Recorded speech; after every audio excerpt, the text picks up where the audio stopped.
अस्सलामुअलैकुम दोस्तों, क्या हाल चाल है? ठीक ठाक हो दोस्तों। मैं Sajid YouTube channel Sajid TV HD।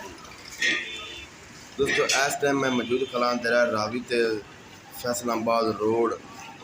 दोस्तों इस दरिया रावी के पानी बड़ा ज़्यादा आ गया। इंडिया ने दोबारा फिर पानी छड़ दिता है। मजीद तुहानू अगे जाके दिखाने हैं। इस पहले कुछ दिन पानी दरिया में बहुत थोड़ा, उस दिन निस्बत अज दरिया में पानी डबल हो गया, जिंद वजह फैसलाबाद रोड में बड़ा ज़्यादा नुकसान पहुँचाता पाया। जमीनी कटाई बड़ा करता पाया, फसलों का नुकसान बड़ा हो गया, देहातों का बड़ा नुकसान हो गया। फैसलाबाद रोड के दूसरी साइड से भी पानी है, दोनों साइडों से पानी हो गया। फैसलाबाद रोड बड़ा नुकसान हो रहा है। इस टाइम मशीनरी चल रही है, एक्सीवेटर दो चल रहे हैं, एक बुलडोजर चल रहा है, एक ब्लेड चल रहा है, ट्रैक्टर। उसके अलावा जैक ट्रालियाँ मिट्टी सट रही हैं। सपोर्ट बन ये दोबारा नवा बनाया इन्हें, पहले थोड़ा पानी हो गया।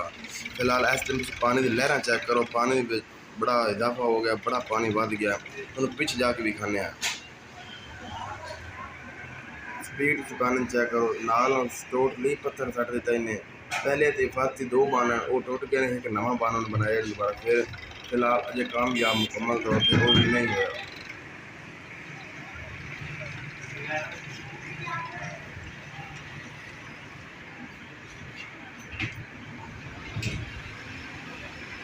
आई फर्स्ट बन इस टाइम हुन बनाया इन्हें, ये भी अगू बड़ा कमज़ोर हो गया है। फिलहाल इनके कर कामयाब नहीं होया, क्योंकि वन दे पानी बनाए ने वो पत्थर रुड़ हो जाता है। पानी की स्पीड ज़्यादा है, पत्थर रुड़ जाता है।